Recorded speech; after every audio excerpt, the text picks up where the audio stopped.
अभी भी समय है, लौट जाओ। इस पावन पंचवटी को तुम्हारे रक्त से रंगना नहीं चाहता मैं। सत्य कहा।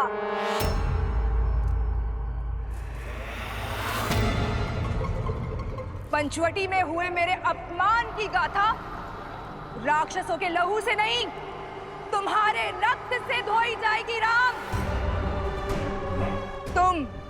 तुम्हारा लक्ष्मण और तुम्हारी सीता जीवित होते हुए भी नरक भोगोगे। तुम्हारे भाई ने जो मेरी ये दुर्दशा की है, उसका प्रतिशोध लूंगी मैं। बुलाओ, बुलाओ उस कायर को। कहीं वो सीता की सुरक्षा में तो व्यस्त नहीं? कोई बात नहीं, मेरे सैनिक तुम्हारा और लक्ष्मण का संहार करके सीता को मुझे सौंपेंगे। और मेरी इस दुर्दशा के कारण की मैं ऐसी दुर्दशा करूंगी कि संपूर्ण संसार इसको स्मरण रखेगा।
अधर्म के पांव धरा ऐसे ही जकड़ लेती है।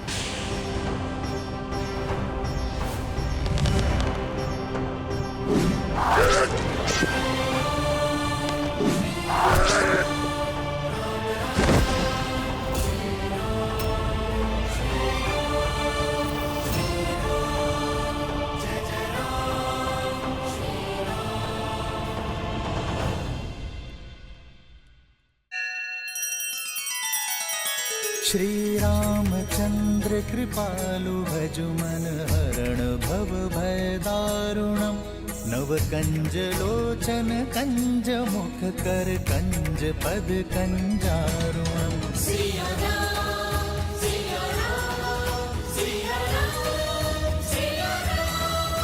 आदर्श और मर्यादा की है ये कथा महापावनम।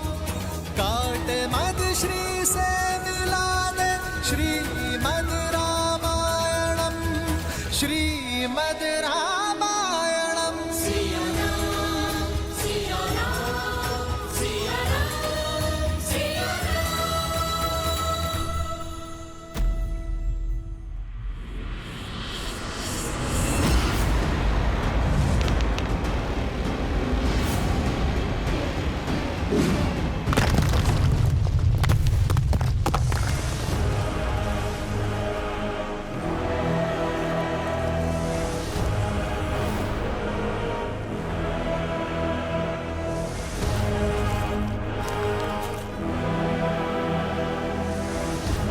परमपति के नाशक, अब तेरा नाश मेरे हाथों होगा।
पापी अपने पाप के भार तले ऐसे ही दब जाता है।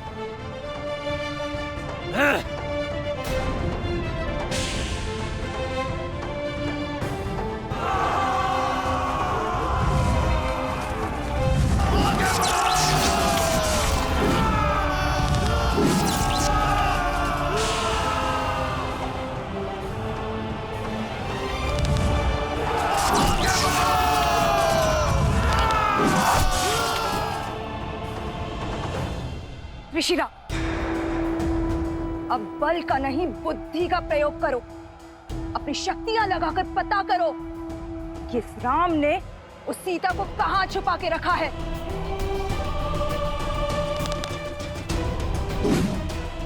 यदि हम उस तक पहुंच गए तो ये युद्ध यहीं समाप्त हो जाएगा और ये राम स्वयं ही समर्पण कर देगा।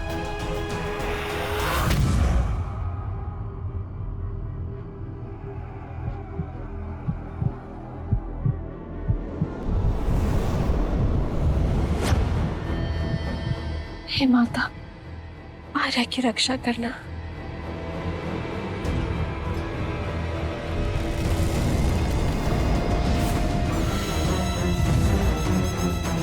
राम ने लक्ष्मण के साथ सीता को कहाँ छुपा कर रखा है, पता चल गया। तो विलंब किस बात का? चलो।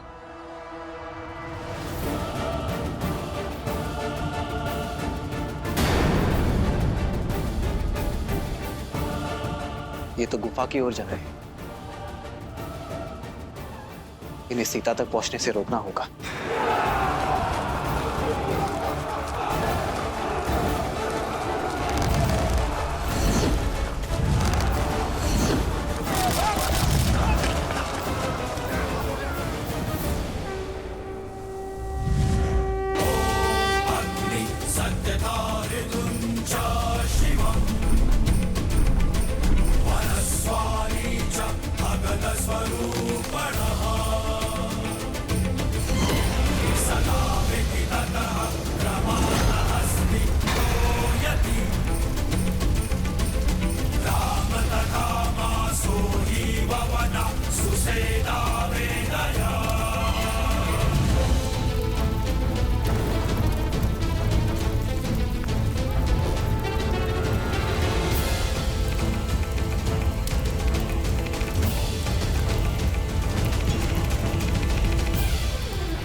जब धर्म के पद पर न्याय की इच्छा और संकल्प का बल हो तो 3 क्या 100 शीश वाला पापी भी ध्वस्त होता है।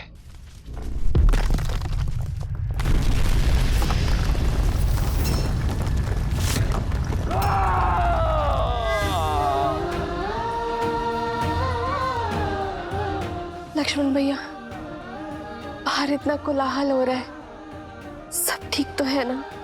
भाभी माँ, वहां राम भैया है जिनके समक्ष स्वयं काल तक टिक नहीं सकता, तो अब थोड़ा कोलाहल तो होगा ही ना। आप निश्चिंत रहिए।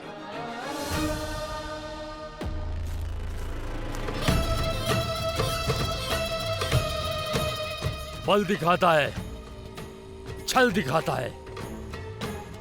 मर्यादा पुरुषोत्तम कहलाने वाले श्री राम, खंडित होगी मर्यादा तेरी, क्योंकि रणभूमि में उतर आया है तो लक्ष्य महान। राम ले बच तो लक्ष्य के इस विशाल चक्रवात से।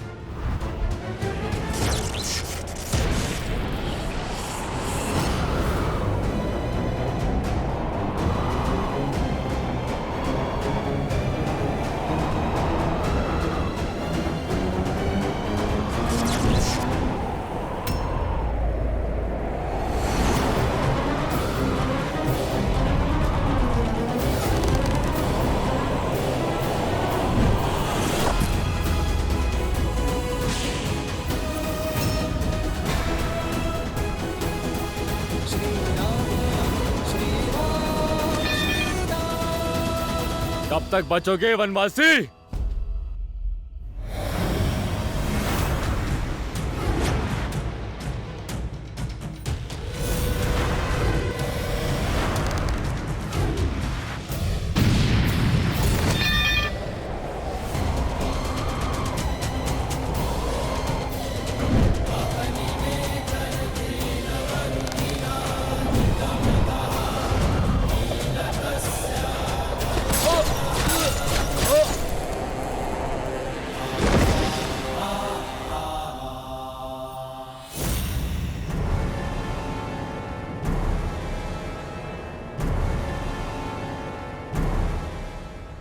एक और से प्रहार करना बंद करो मूर्खों।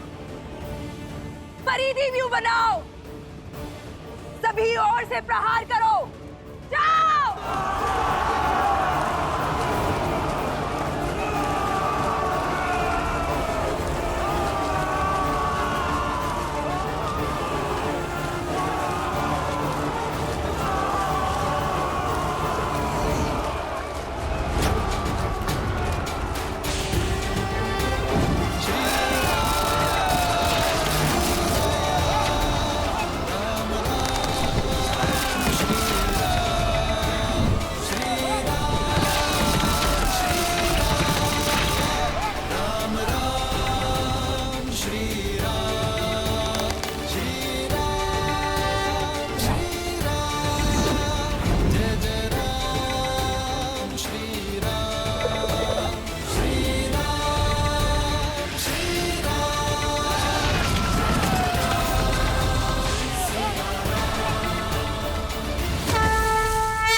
हो क्या रहा है ये?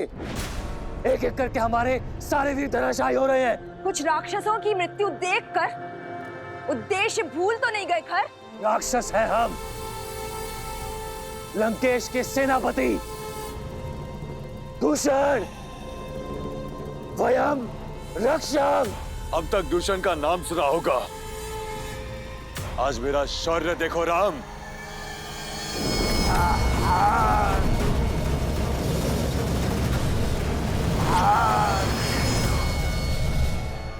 चाहे जितना प्रयास कर लो राम, मेरी मायावी अग्नि तुम्हें भस्म कर ही देगी। प्रतिशोध की अग्नि विश्वासघाती होती है दूषण, अंततः स्वयं को ही जलाती है। ओम वायवे नमः।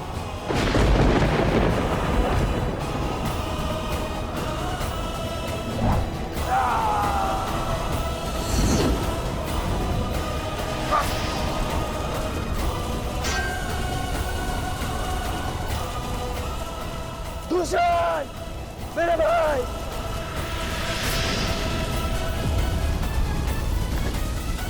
राम।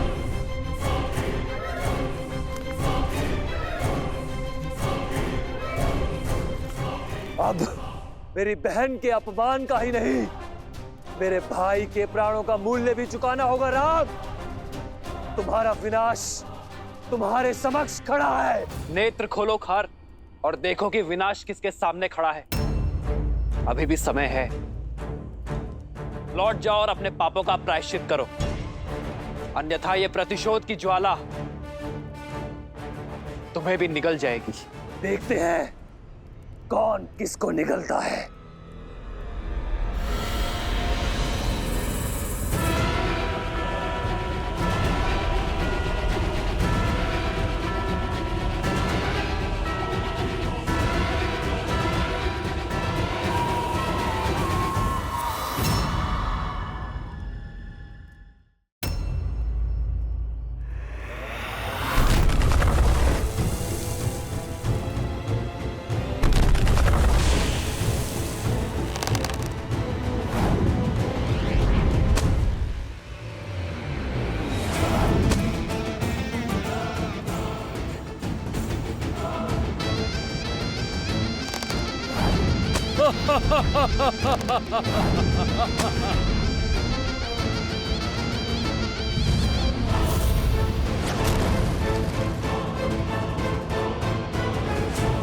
सर्वप्रथम इसकी माया का अंत करना होगा।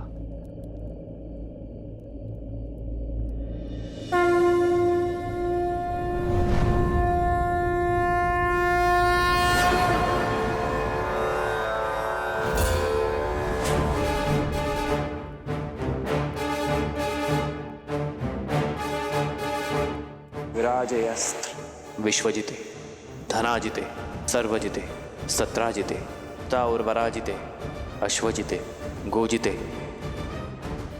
अब्जिते, भरिंद्राय सोमम, यजातया हर्यतम।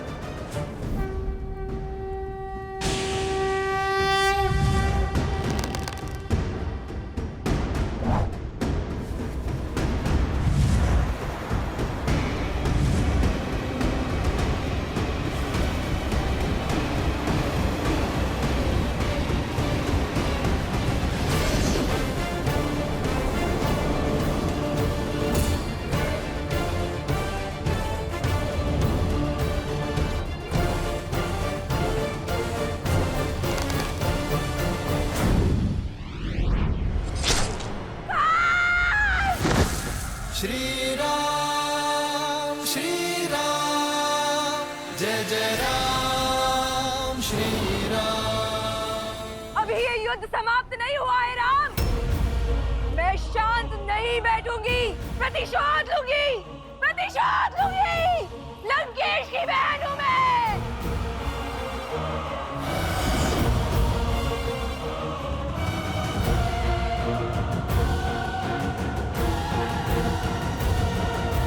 लक्ष्मण भैया, अब और प्रतीक्षा नहीं होती।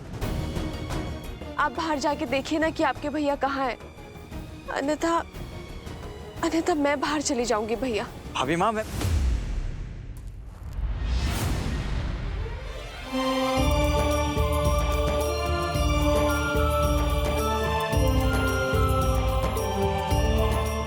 अरे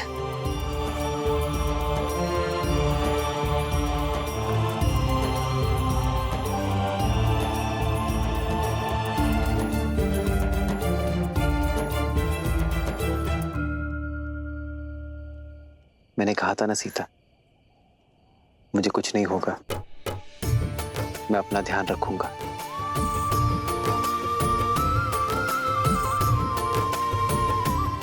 भैया, युद्ध, क्या युद्ध समाप्त हो गया? नहीं लक्ष्मण, मुझे लगता है वास्तविक युद्ध अब प्रारंभ हुआ है। अर्थात? खरदूषण के संहार के बाद शूर्पणखा अवश्य ही अपने भाई रावण का द्वार खटखटाएगी। और रावण के साथ शत्रुता का अर्थ है महायुद्ध। हमें सावधान रहना होगा लक्ष्मण। जी भैया।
बहन, ये क्या अनर्थ हुआ? बुआ,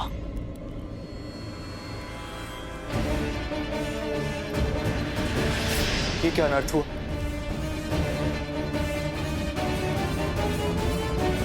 भैया प्रहार हुआ है भैया। आपके शौर्य और गर्व पर प्रहार हुआ है भैया।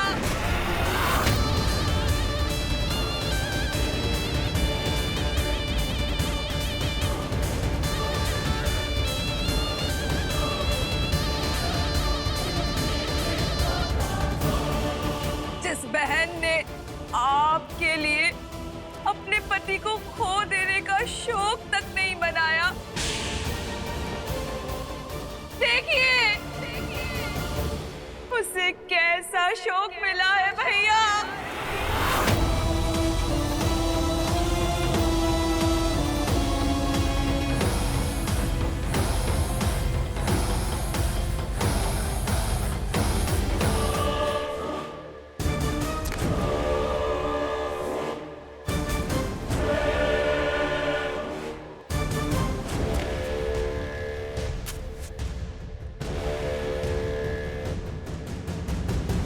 भैया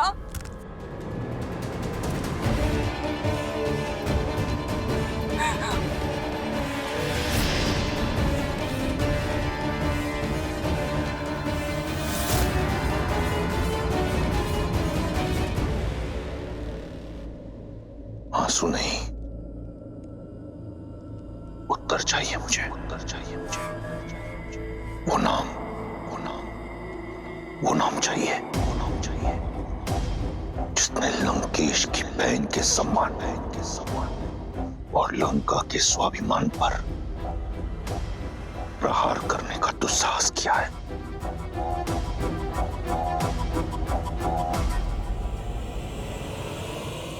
और मुझे प्रतिकार, उस उद्दंडी का संहार, उस राम का सर्वनाश चाहिए मुझे भैया।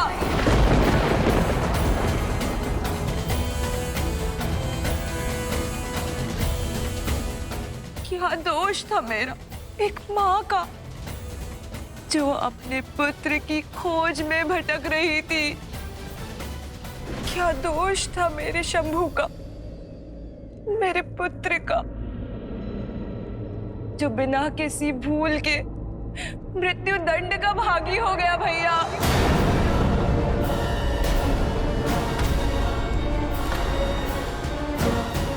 शंभू। हाँ भैया, मार डाला उन वनवासियों ने आपके लंकेश के भांजे को।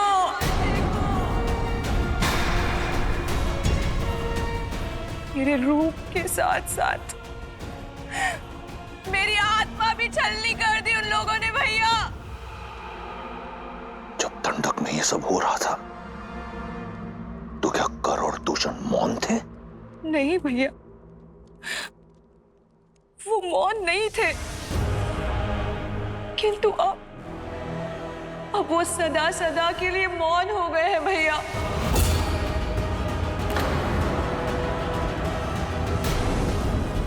जब खर और दूषण भैया इस पाप का कारण जानने उनके पास गए तो उन दुष्ट वनवासियों ने उनके साथ साथ हमारे 14,000 असुर संबंधियों का भी संहार कर दिया भैया।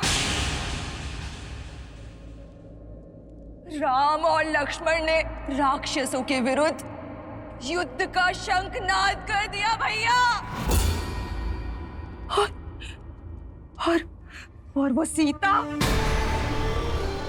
मेरा आपकी बहन का अपमान देखकर प्रसन्न हो रही थी भैया। मुझे प्रतिकार चाहिए भैया, प्रतिकार चाहिए भैया।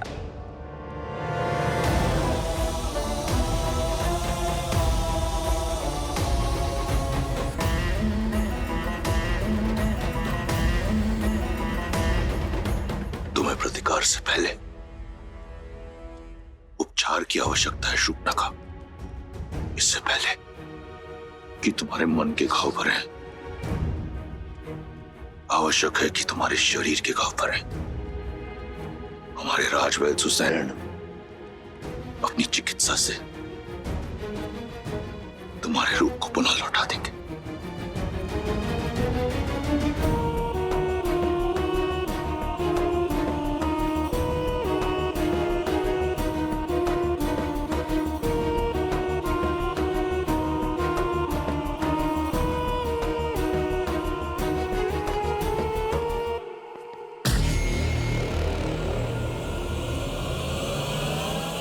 स्मरण रहे,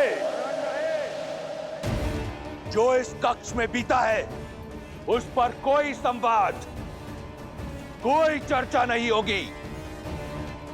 मेरे बहन के इस अपमान की चर्चा अगर इस कक्ष के बाहर निकली तो उस वनवासी से पहले मैं तुम सबके प्राण हर लूंगा।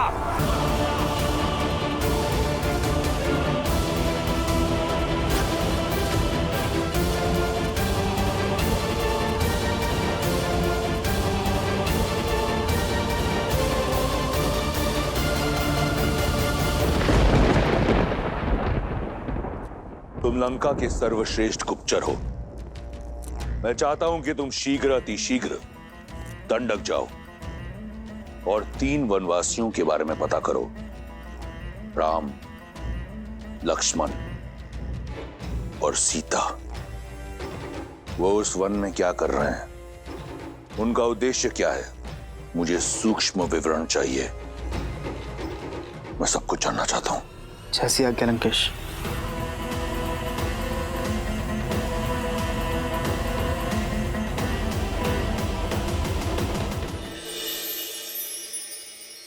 आओ सीते।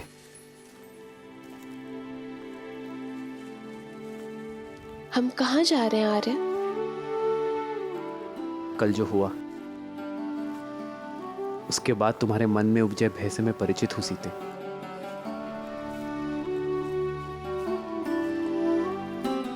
तुम्हारी प्रसन्नता कहीं लुप्त हो गई है, बस उसे ही ढूंढने जा रहे हैं।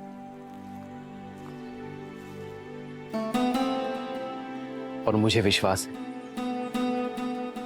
कि अपनी सीते की प्रसन्नता में ढूंढ लूंगा। आओ।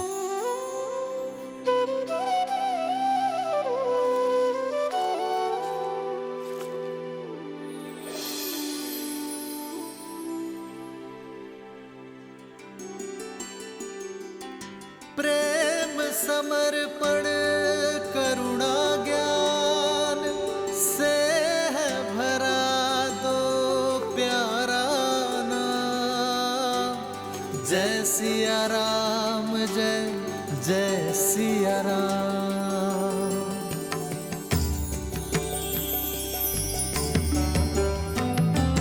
राम है लोचन, सीता दृष्टि, राम है अद्भुत।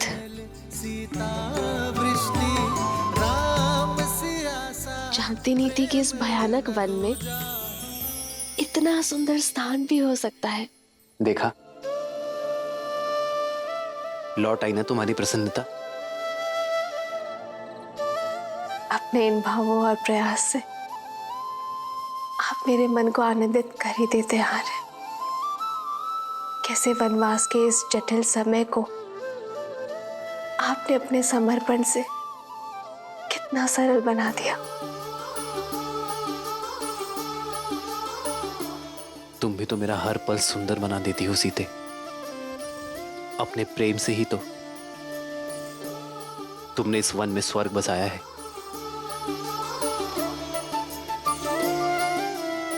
मेरा ये कर्तव्य है कि कभी कभी इस ऋण को चुकाने का प्रयास करो। जन्म जन्म का और वैसे भी सीते, संगम, जीवन छोटे छोटे पलों में ही तो बसता है। सीता हर क्षण भवधन। भविष्य की चिंता करने से श्रेष्ठ तो यही है एक है कि हम हर पल एक समर्पण, वर्तमान में आनंद को ढूंढे। है रूप तो दूजा दर्पण। ठीक कहा आपने आर्य। लोचन मैं इस आज को दृष्टि इस क्षण को, इस प्रेम को सजो लेना चाहती हूँ जीवन भर के लिए।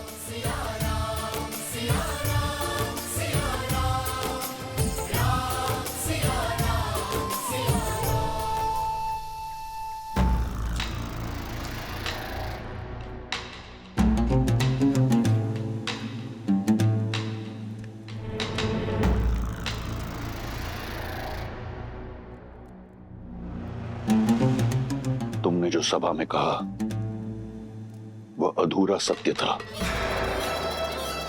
मैं पूर्ण सत्य जानना चाहता हूं। तुम्हारे साथ दंडक में क्या हुआ शूर्पणखा?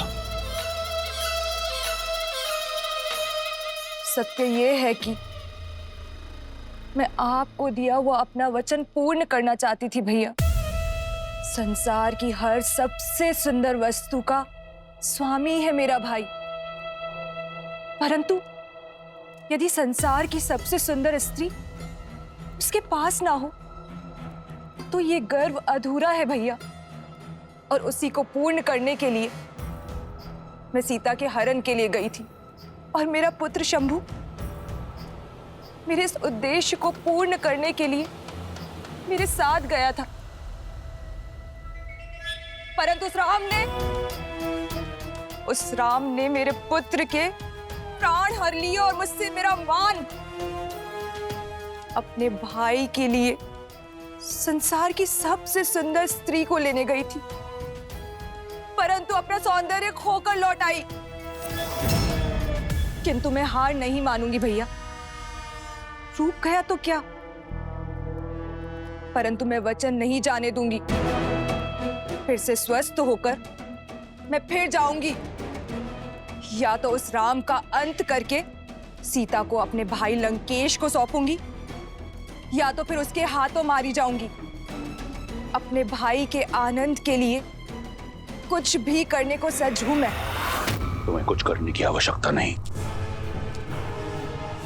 उस वनवासी के साथ क्या करना है वो मार्ग मैं निकालूंगा। लंका और लंकेश के सम्मान को पुनः लौटाने का केवल एक ही मार्ग है भैया, राम का वध और सीता का वरण।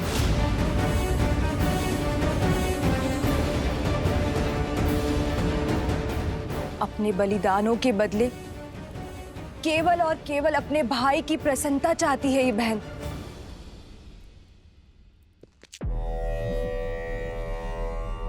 तुम्हें न्याय मिलेगा और लंका को उसके अपमान का प्रतिकार।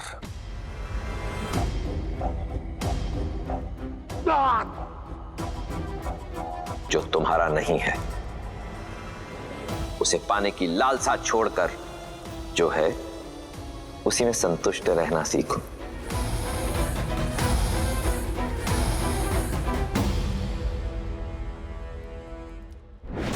जब मन में संशय का नाद हो तो न्याय का डंका नहीं बजता है।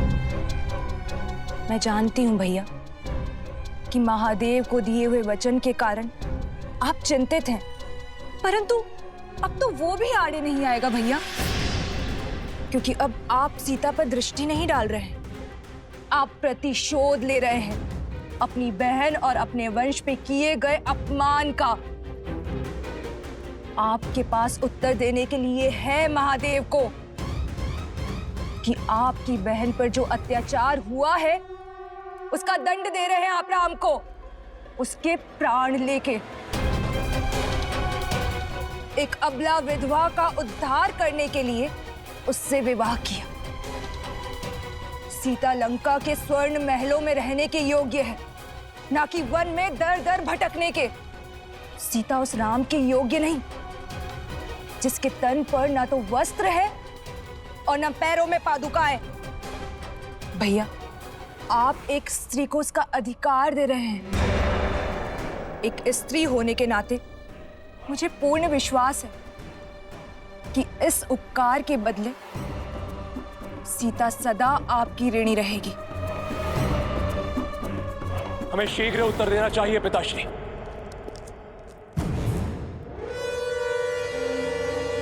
ये प्रहार हमारी कुल की गरिमा पर हुआ है। हम इसका प्रतिशोध अवश्य लेंगे। अब आज्ञा दीजिए पिताश्री, मैं अभी इसी क्षण अपनी सेना को लेकर प्रस्थान करता हूं और राम को उसके किए का दंड देकर आता हूं।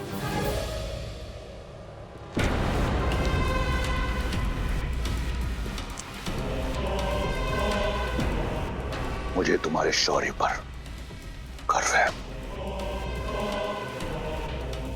भैया, इस विषय पर हमें शांति से विचार करना चाहिए। राम साधारण मनुष्य नहीं लगते। ताड़का, महाकपाल, राज जैसे असुरों का अंत किया है उन्होंने। उन्हें हराना सरल नहीं होगा भैया। भैया, नीति तो यही कहती कि हमें राम से संवाद करना चाहिए, उनका पक्ष भी सुनना चाहिए। नारी का सम्मान करने वाले, अहिल्या को मुक्त कराने वाले धर्मात्मा ने किसी कारणवश शूर्पणखा पर प्रहार किया होगा।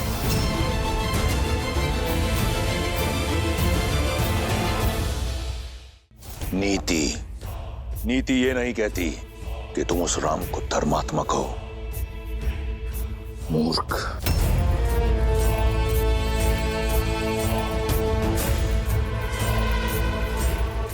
स्वामी, शूर्पणखा के साथ जो हुआ उससे मैं भी दुखी और उत्तेजित हूं, किंतु मुझे लगता है कि सत्य उससे अधिक बड़ा है जितना शूर्पणखा ने बताया।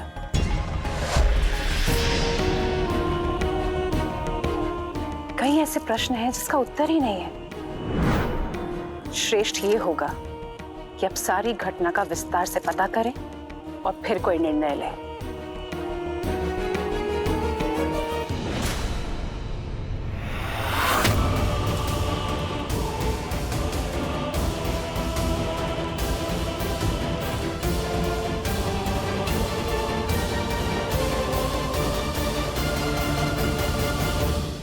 दो 210, 211, 212।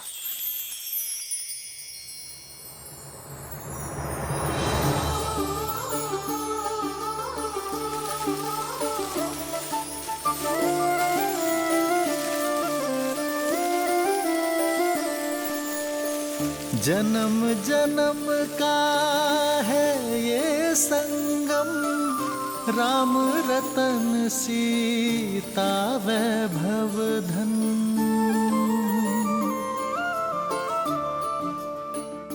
213, 214, 215, 216, 217।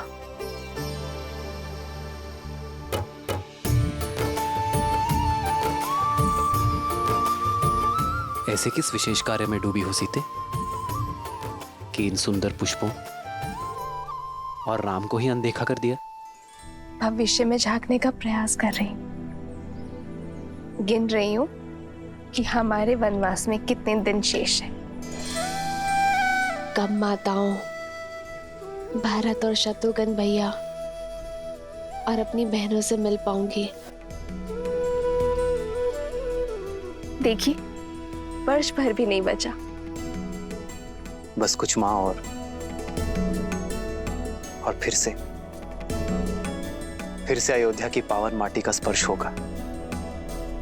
फिर से मेरा भरत मेरी भुजाओं में होगा और फिर से मेरी माताओं के प्रेम का सानिध्य मिलेगा। हाँ, आपके नेत्रों में तो सुख दिख रहा है, पर मेरे सुख में चिंता दिख रही है। क्या बात है सीते? क्या तुम अयोध्या जाकर प्रसन्न नहीं होगी?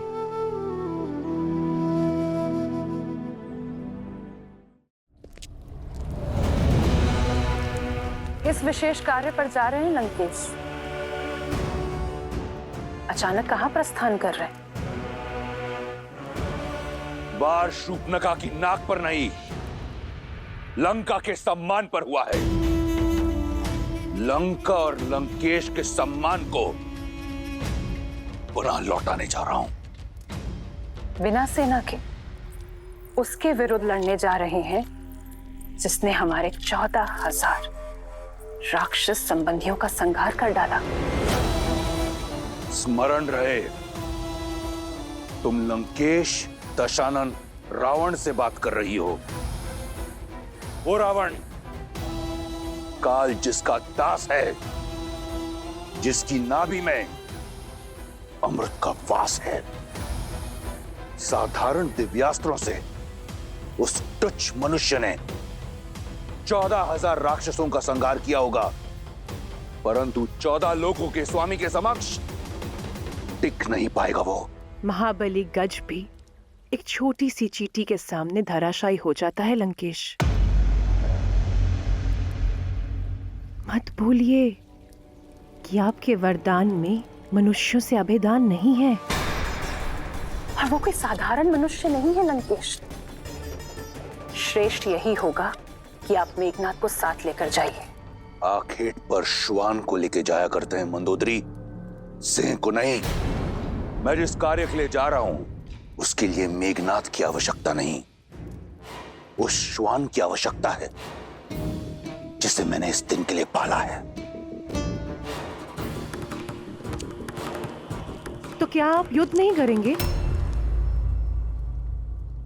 तुम्हारी बुद्धि भय से ग्रस्त हो चुकी है। जिस पहनेपन ने मुझे रिझाया था वो कम हो गया है मंदोदरी। अपने राज्य से निष्कासित 2 वनवासियों को लंकेश चुनौती देगा? नहीं। शठे शाठ्यम समाचरेत। जैसा देवता वैसी पूजा, जैसा कर्म वैसा प्रतिकार। उस वनवासी ने मेरी बहन के सम्मान पर प्रहार किया, अब मैं उसके सम्मान पर प्रहार करूंगा।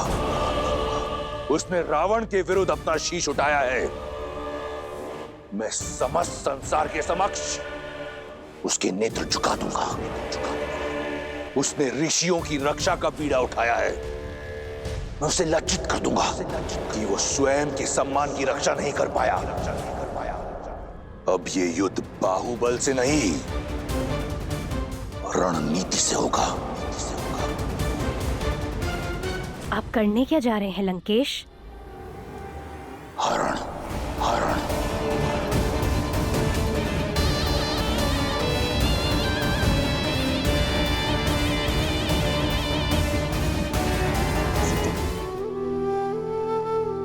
क्या तुम अयोध्या जाकर प्रसन्न नहीं होगी? कैसे रहूंगी? अयोध्या जाकर आप राजा होंगे, अपने कर्तव्य और प्रजा पालन में डूब जाएंगे। फिर मुझे कहाँ आपके साथ इतना समय मिलेगा जो यहाँ वनवास में मिलता है। वहां जय जयकार होगी, पर इस वन जैसी शांति कहाँ होगी। वहां आनंद के दीपक जलेंगे, पर जुगनुओं का दिव्य प्रकाश कहाँ होगा। ना ऐसी शांत नदी होगी और ना ऐसी पुष्प वर्षा। तो मेरे लिए तो हानि ही होगी ना आर्य।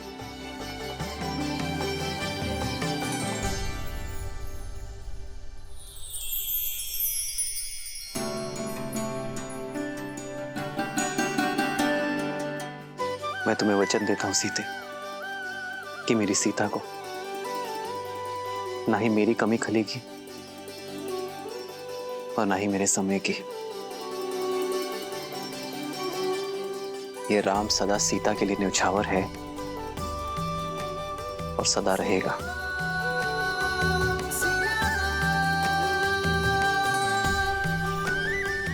कदाचित ये क्षण कभी समाप्त ना हो, कदाचित मैं जीवन भर के लिए ऐसे ही आपके कंधे पर सर रखकर बैठी रहूं, सदा सदा के लिए अपने श्री राम के पास। एक है पौरुष, एक समर्पण, एक है रूप तो दूजा दर्पण। जन्म जन्म का है ये संगम, राम रतन सीता वैभव धन। सिया राम, सिया राम, सिया राम, सिया राम। मैं राम के सम्मान का हरण करने जा रहा हूं। उस राम का वध क्षण भर में कर सकता हूं मैं, परंतु इससे उसे अपने दुखों से मुक्ति मिल जाएगी। जिस राम की प्रशस्ति तुम गा रही थी, उस राम का नाम छीन लूंगा मैं, लज्जा और दुख के सागर में डुबा दूंगा। उसे भी और रघुकुल की रीति को भी धीरे धीरे करके मारूंगा। सबसे पहले मैं उसकी सबसे प्रिय वस्तु छीन लूंगा। वो संसार के कोने कोने में भटकेगा, ढूंढेगा उसे, परंतु रावण के विरुद्ध कोई उसकी सहायता नहीं करेगा। निराशा और ग्लानि से पहले वो मरेगा, फिर उसका भाई लक्ष्मण, और वहां अयोध्या में उसकी प्रतीक्षा करते हुए उसका भाई भरत स्वतः ही आत्महत्या कर लेगा, बिना एक राक्षस के लहू बहाए। मैं रघुकुल को लहूलुहान कर अपने कुल के नाशक से प्रतिशोध लूंगा, और उसके बाद सब ओर से निराश सीता को निर्विरोध लंका की रानी बनाऊंगा।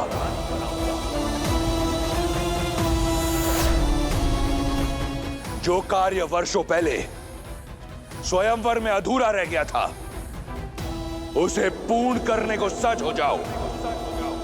सीता का स्वागत।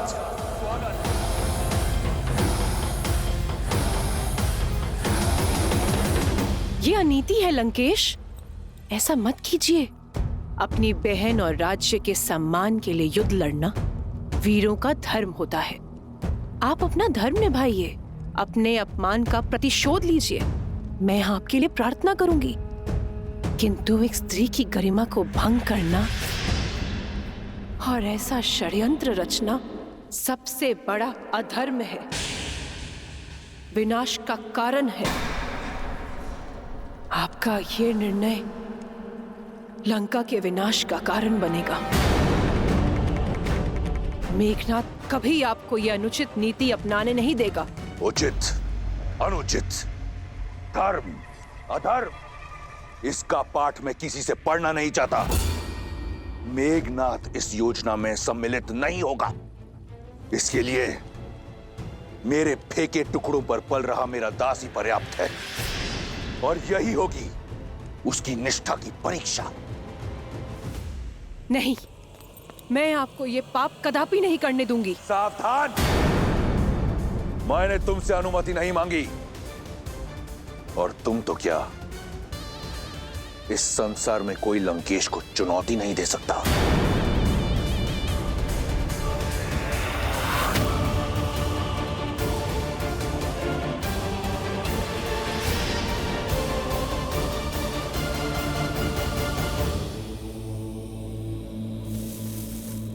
ओम नमः शिवाय, ओम नमः शिवाय, ओम नमः शिवाय,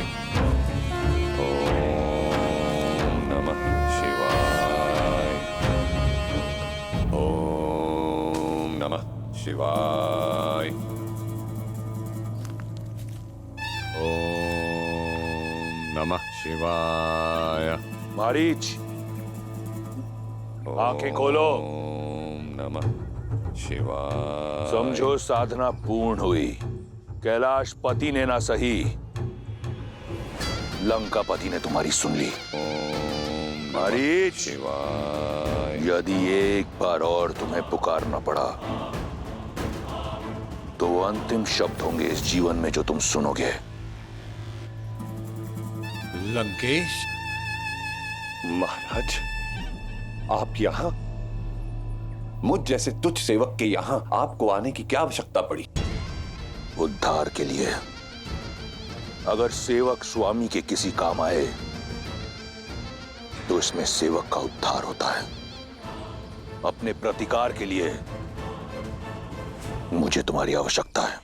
आपकी सेवा में मुझे सुख मिलेगा, परंतु संसार के सबसे बलशाली वीर को मुझ जैसे तुच्छ की क्या आवश्यकता पड़ गई महाराज? मेरे स्वाभिमान पर प्रहार किया गया है। मेरी बहन के अंग भंग करके उसका अपमान किया गया है, वो भी एक तुच्छ मनुष्य द्वारा। दशानन के क्रोध को ललकार कर किसने अपनी मृत्यु को पुकारा है महाराज? वही वनवासी राम और लक्ष्मण। राम? क्या हुआ मारीच? तुम्हारे मौन में ऋण ना चुकाने का स्वर सुनाई दे रहा है। कोई संकोच है? संकोच नहीं महाराज, संदेह है। मेघनाथ जैसे इतने शक्तिशाली पुत्र के होते हुए मुझ जैसे वृद्ध की सहायता की क्या आवश्यकता पड़ गई महाराज? मेरी इस योजना में मुझे केवल तुम्हारी आवश्यकता है। मैं एक ऐसा व्यू रचूंगा जिसमें राम और उसका परिवार बिना किसी युद्ध के मारा जाएगा। राम दर दर भटकेगा और सीता पर केवल मेरा अधिकार होगा। राम? वही राम जिन्होंने सहस्त्र गजों की शक्ति वाली मेरी मां ताड़का का वध किया था? पुनः सोच लीजिए लंकेश, कहीं ये आत्म सम्मान का युद्ध आत्महत्या ना बन जाए। मारीच, रावण के समक्ष उसके शत्रु की प्रशंसा करना राजद्रोह है। अब तुम्हारे समक्ष केवल दो ही विकल्प हैं। या तो मेरी योजना में मेरा साथ दो, या तो फिर यमलोक के द्वार खटखटाने के लिए तत्पर रहो। क्या विकल्प चुनोगे? सुनना क्या है महाराज, मृत्यु तो सामने देख रहा हूं। लज्जाजनक हत्या पाने से अच्छा है कि मैं वीर गति पाऊं। आपने शरण दी थी, ऋणी हूं आपका, इसीलिए अपनी मृत्यु का भय नहीं, आपकी सुरक्षा का डर है मुझे। जिससे आप तुच्छ मनुष्य समझ रहे हैं, वो साधारण मनुष्य नहीं है, राम है। राम है वो। और मैं रावण, वो रावण, काल भी जिसका दास है। प्रस्थान की तैयारी करो मारीच। प्रतिकार और सीता दोनों मेरी प्रतीक्षा कर रहे हैं। रावण तो आपका भक्त है महादेव। आपकी चेतावनी का पालन करके उसने स्वयं को कितने वर्ष सीता से दूर रखा, किंतु अभी वो इस अनर्थ को करने का क्यों सोच रहा है? जब किसी का नाश समीप होता है तो उसका विवेक उससे दूर हो जाता है। रावण इतने समय तक मौन केवल इसलिए था क्योंकि उसके पास कोई उचित बहाना नहीं था। और अब शूर्पणखा के इस कृत्यों के पश्चात उसे एक अवसर मिल गया अपने दुष्कृत्यों को न्यायोचित ठहराने का। मंदोदरी, विभीषण, उन सब की चेतावनी को अनसुना कर वो एक ऐसे कर्म की ओर बढ़ चला है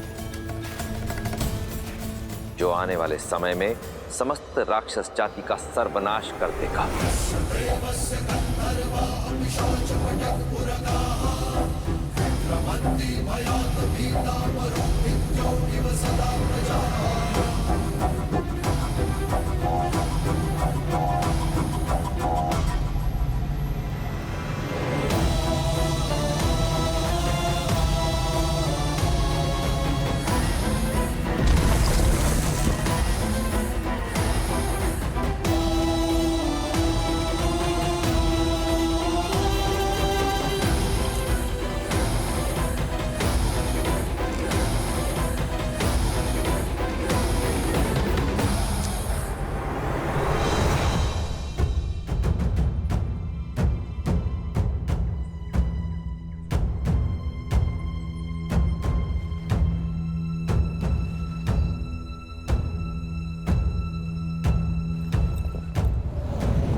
कहाँ जा रही हो सीते?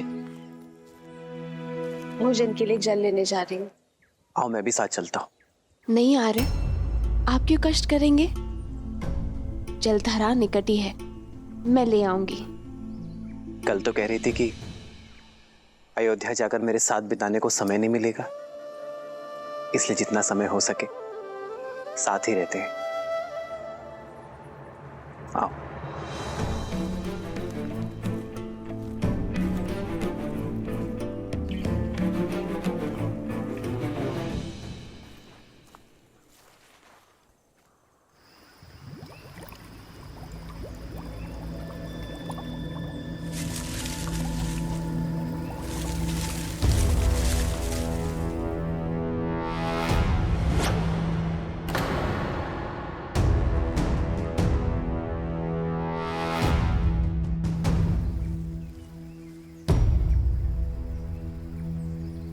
लाओ सीते। जानती हूँ साथ आने का कारण मेरा साथ नहीं, सुरक्षा है। जब से शूर्पणखा का प्रसंग हुआ है तब से आप मेरी सुरक्षा को लेकर कुछ अधिक ही सतर्क हो गए हैं।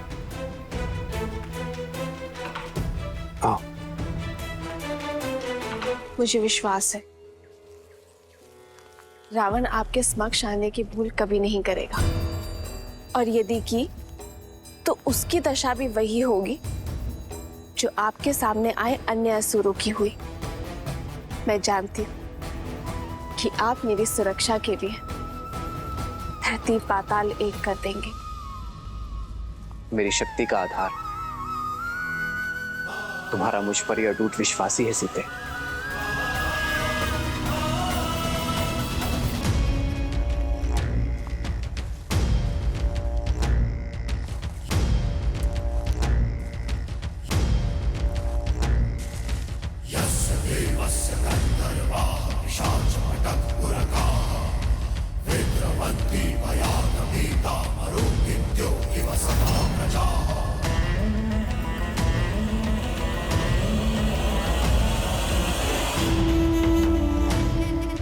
ये राम, ये तो नीरव बालक है।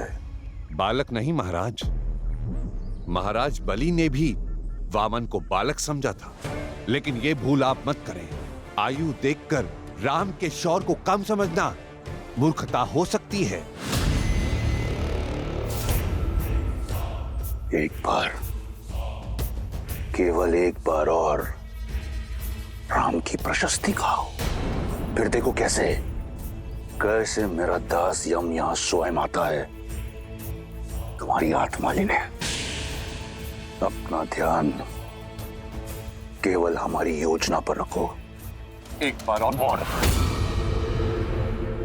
एक सेवक का कर्तव्य होता है कि वो अपनी स्वामी की हर बात माने। जैसा कहा गया है वैसा करो। जाओ।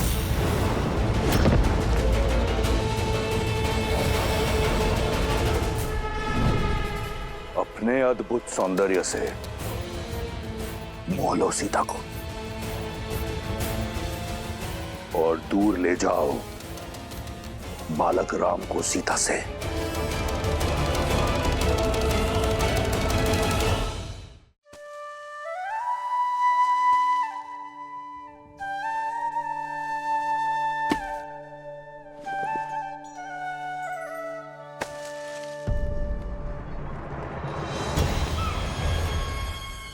स्वर्ण मृग?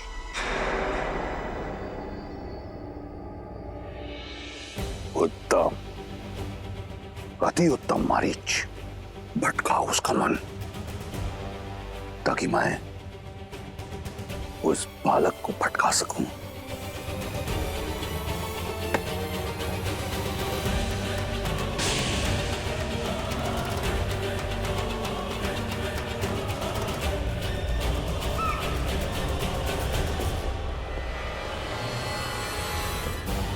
आर्य, लक्ष्मण भैया, देखिए कितना सुंदर स्वर्ण मृग है।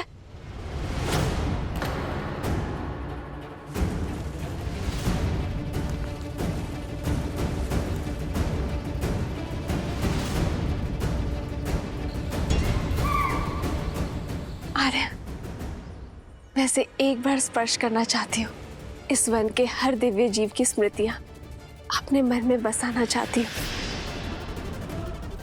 आर्य, क्या आप इस मृग को मेरे लिए पकड़ कर ला सकते हैं?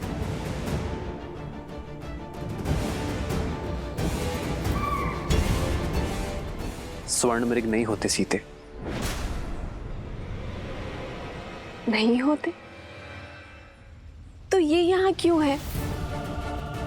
और इसका रूप कितना आनंददायी है आर्य। हर बार रूप आनंद का कारण नहीं होता सीते, कई बार भ्रम छलावा भी होता है। मुझे भय है कि स्वर्ण मृग कोई माया जाल है। भूल गई सीते, रावण अपनी बहन शूर्पणखा के अपमान के प्रतिशोध का मार्ग खोजा है, और यह मार्ग माया जाल भी हो सकता है। हमें कुटिया में चलना चाहिए।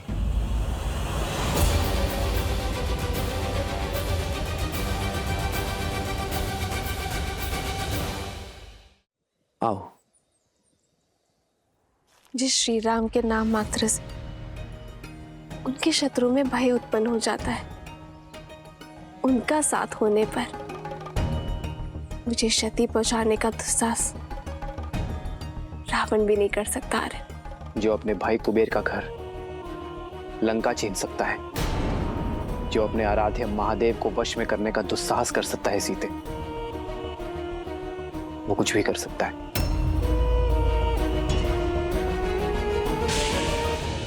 हर चमकने वाली वस्तु स्वर्ण नहीं होती सीते। शूर्पणखा का प्रसंग स्मरण है ना तुम्हें?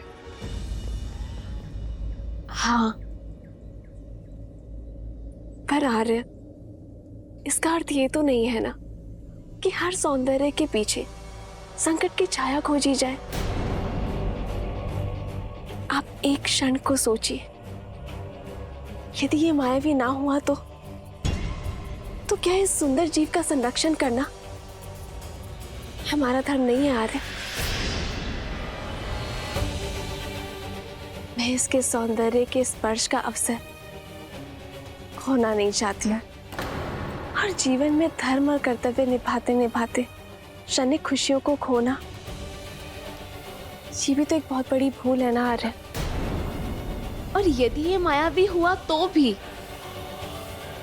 आप है ना हर माया को भंग कर सकने में सक्षम। आर्य, इन 13 वर्षों के वनवास में मैंने आपसे कभी कोई कामना नहीं किया आर्य।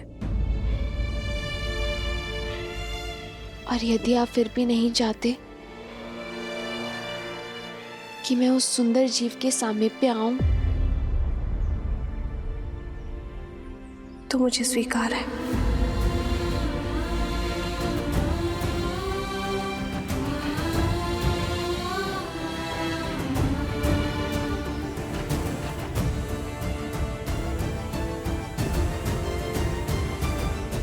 सीते,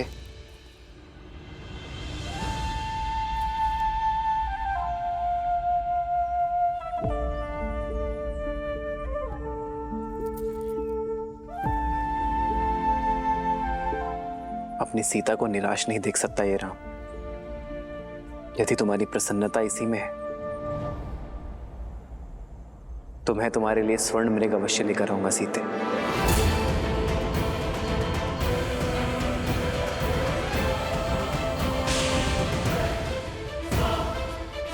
प्रसन्नता इसी में है तो मैं तुम्हारे लिए स्वर्ण मृग अवश्य लेकर आऊंगा सीते।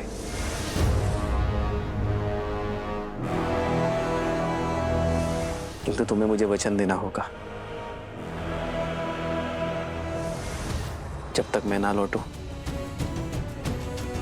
तब तक तुम कुटिया में ही रहोगी। आप क्यों कष्ट करेंगे भैया? मुझे आज्ञा दीजिए, मैं अभी इस मृग को पकड़ कर ले आता हूं। नहीं लक्ष्मण, सीता ने मुझसे ये मांग की है। एक पत्नी ने अपने पति से आशा की है, जिसे निभाना मेरा धर्म है लक्ष्मण। एक पति का धर्म है।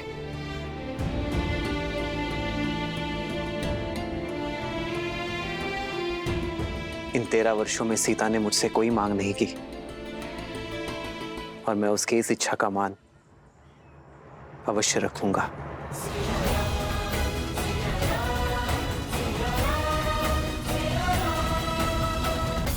लक्ष्मण, सीता का दायित्व मैं तुम्हें सौंप कर जा रहा हूं।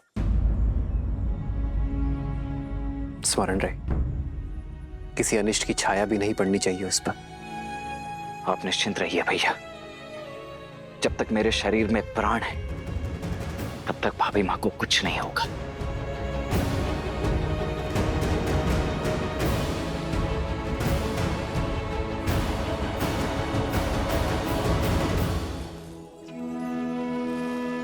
माया ठगनी न नर कछु जाने, कपट कहे मन नर न माने। विपत्ति समय बने मनुज धीरा, कनक मृग लई चले रघुबीरा।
लक्ष्मण भैया, अब तक तो आपके भैया को लौट आना चाहिए था ना। मृग है भाभी माँ, अपनी मृग चाल से कहीं दूर निकल गया होगा। और फिर भैया ने आपकी इच्छा पूरी करने की ठानी है तो वो उसे पूरी करके ही लौटेंगे। आप निश्चिंत रहिए। उनका भय उचित तो नहीं, कहीं वो सच में माया ही हो।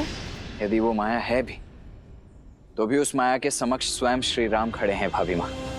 एक महायुद्ध और फिर भूल गई आप, ऋषि अगस्त्य और गुरु विश्वामित्र के दिए हुए अस्त्र शस्त्र भी तो हैं उनके पास।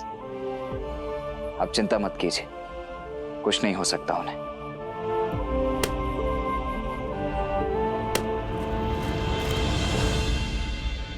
लक्ष्मण, लक्ष्मण, रक्षा करो लक्ष्मण, रक्षा करो लक्ष्मण, लक्ष्मण, लक्ष्मण, लक्ष्मण,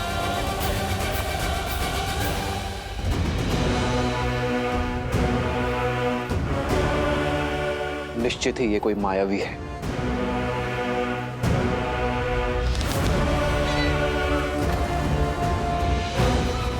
लक्ष्मण, सहायता करो।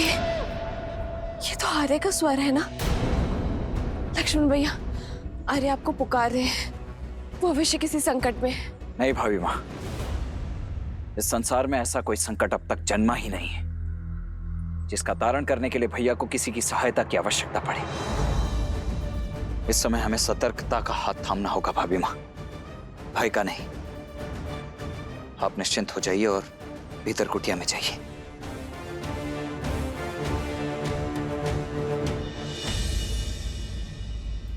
सीते, सीते सहायता करो, सहायता करो।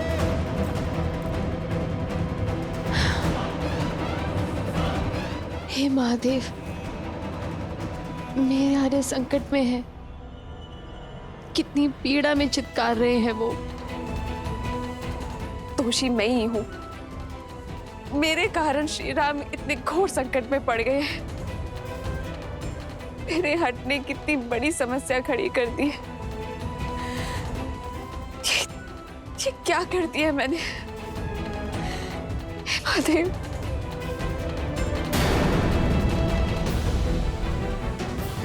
लक्ष्मण भैया, आप अब तक यही हैं, जाइए उनकी सहायता करिए।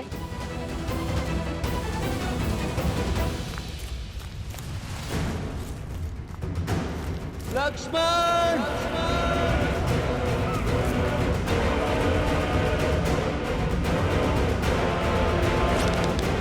तुम्हें इस छल का मूल्य चुकाना ही होगा मायावी। लक्ष्मण भैया जाइए। भाभी माँ शांत शांत शांत हो जाइए। 14 सहस्त्र राक्षसों का सामना अकेले करने वाले मेरे भैया राम क्या एक तुच्छ मायावी के छल और बल में फंस जाएंगे भाभी माँ? नहीं भाभी माँ, कदापि नहीं। किंतु उनकी करुण पुकार मेरे हृदय को भेद रही है। कुछ अनिष्ट ना हो जाए लक्ष्मण भैया। जाइए लक्ष्मण भैया, उन्हें आपकी आवश्यकता है, जाइए भैया। भाभी माँ, भैया ने मुझे यहाँ आपके साथ रहने की आज्ञा दी है, मैं कैसे? तुम्हारी भाभी उनके पास जाकर उनकी सहायता करने का आदेश दे रही है। परंतु भाभी माँ, मेरा यहाँ रहकर आपकी सुरक्षा करना ही मेरा परम धर्म और कर्तव्य है। मैं ये कैसे लांघ सकता हूँ? और आपका धर्म ये भी है कि आप अपनी भाभी, अपने बड़े भाई की पत्नी का आदेश माने।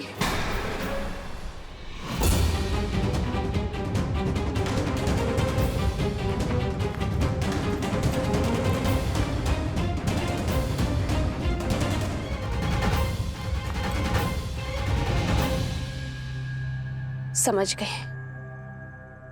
आप भयभीत है ना माया से, जाना नहीं चाहते तो मैं स्वयं जाऊंगी अपने स्वामी की सहायता करने के लिए।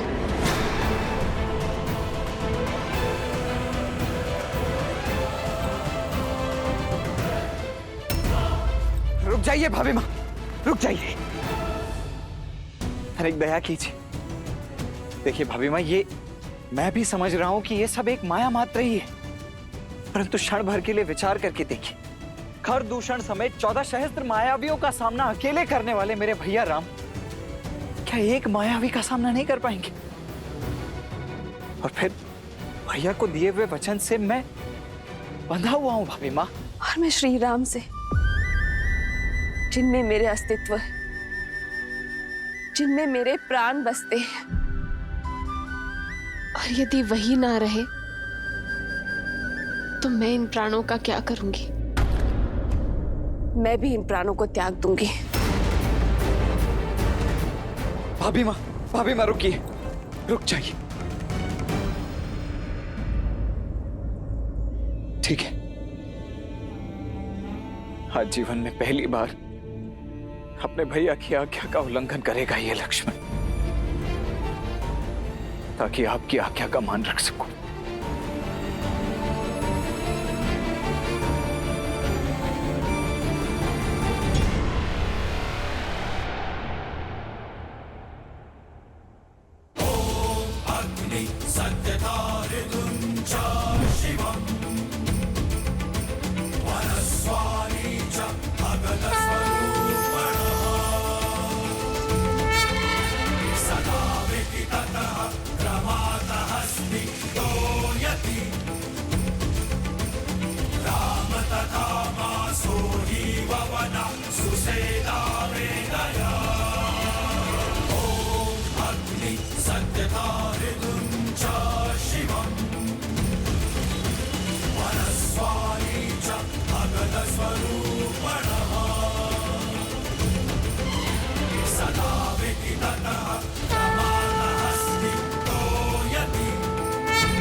एक आज्ञा मैंने आपकी मानी,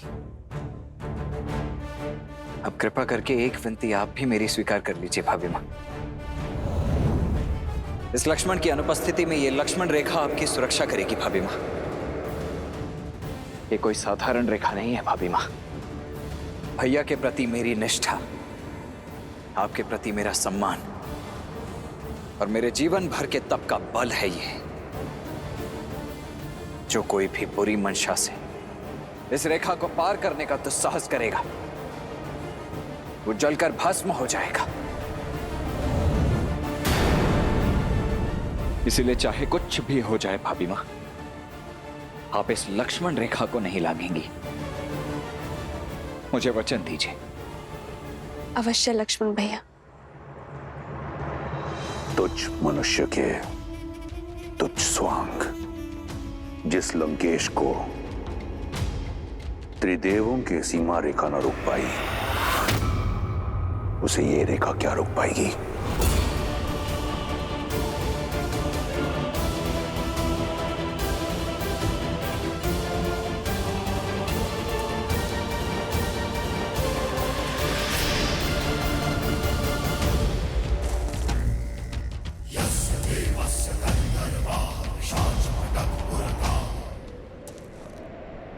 भिक्षाम देहि।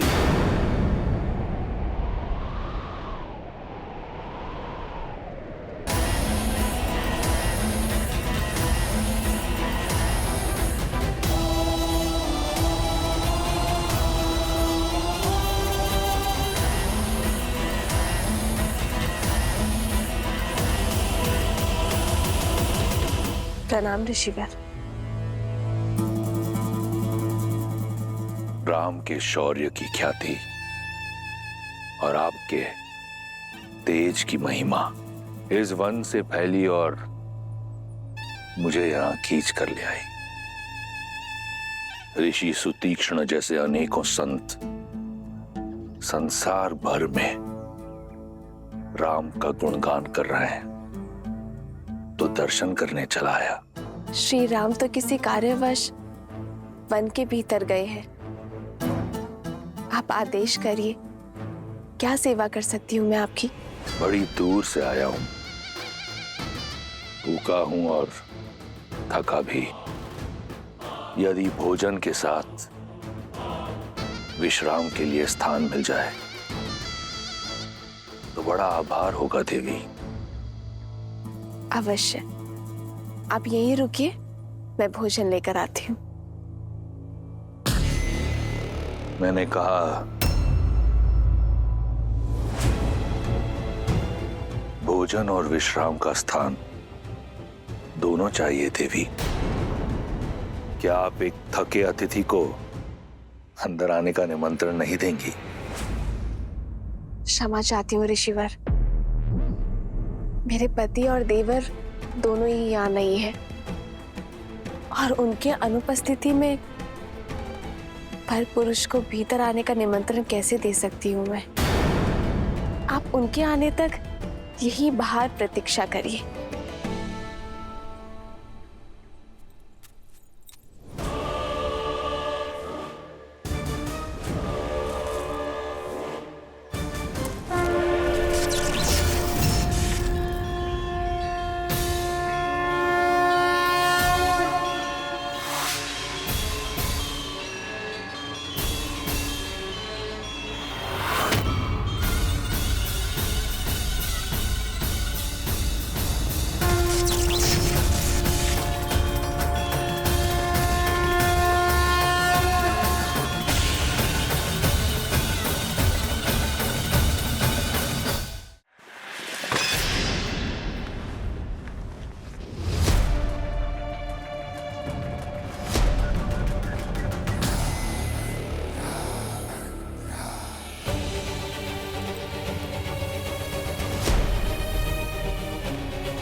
इस लक्ष्मण की अनुपस्थिति में ये लक्ष्मण रेखा आपकी सुरक्षा करेगी भाभी माँ। इसीलिए चाहे कुछ भी हो जाए भाभी माँ, आप इस लक्ष्मण रेखा को नहीं लांघेंगी। ये लीजिए ऋषिवर, ग्रहण कीजिए। अब बैठ गया हूं, फिर से उठ नहीं पाऊंगा देवी। इस वृद्ध सन्यासी पर कृपा कीजिए और मेरा भोजन यहीं परोस दीजिए।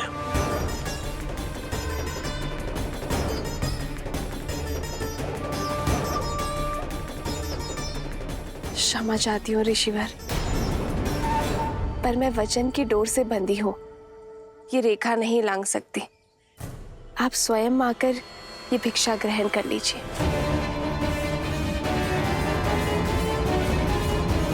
भैया, भैया, भैया कहाँ हैं आप?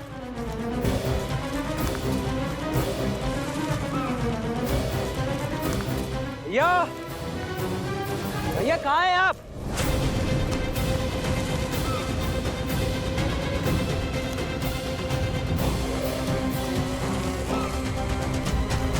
भैया,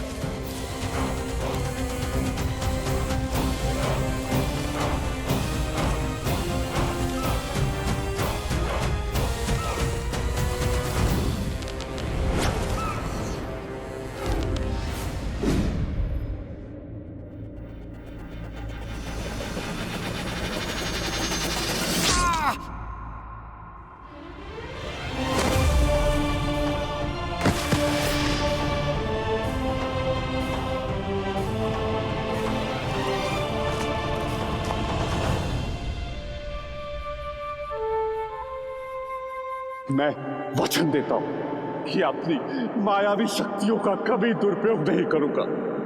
मारीच, अवसर का लाभ नहीं उठाया तुमने, फिर से पाप के मार्ग को चुन लिया। समरा, समरा, ये समय चर्चा का नहीं है। आपकी पत्नी माता सीता संकट में है। हरा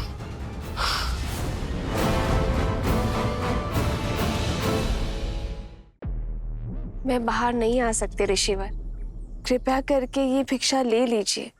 तो महाज्ञानी राज ऋषि जनक और विदुषी गार्गी ने यही अतिथि सत्कार सिखाया है आपको, या फिर अयोध्या की कुलवधुएं वृद्ध सन्यासियों से ऐसा व्यवहार करती? ये संसार जिसकी प्रशस्ति करुणा निदान करके गाती है, उस राम की पत्नी में तनिक करुणा नहीं, केवल 2 पग चलने के कष्ट से मुक्ति पाने के लिए एक वृद्ध सन्यासी को भूखा मार रही है। क्षमा करें देवी, भूख के आगे शब्दों ने गरिमा त्याग दी, परंतु मिथिला के आतिथ्य और रघुकुल की मर्यादा के बारे में इतना सुना था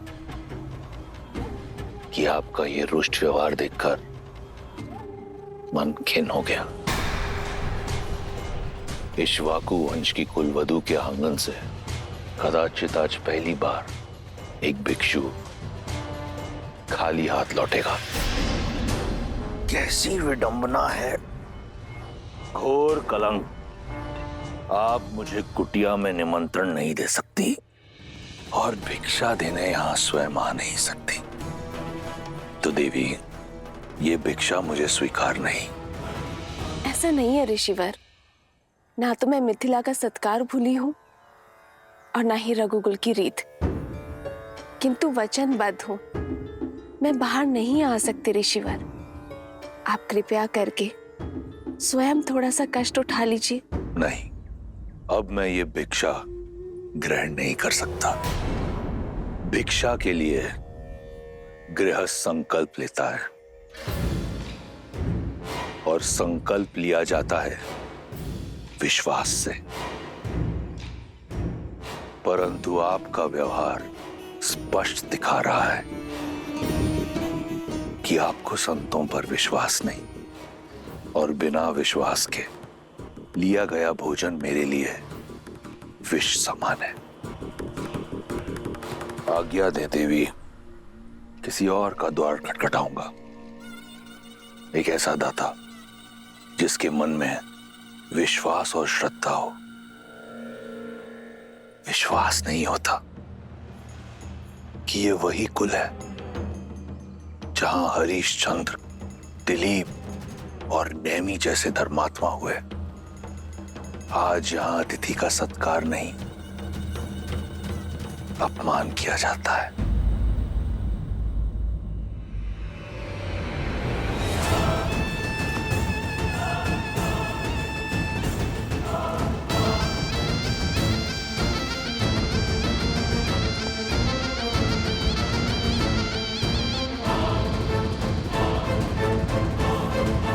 रुकिए ऋषिवर,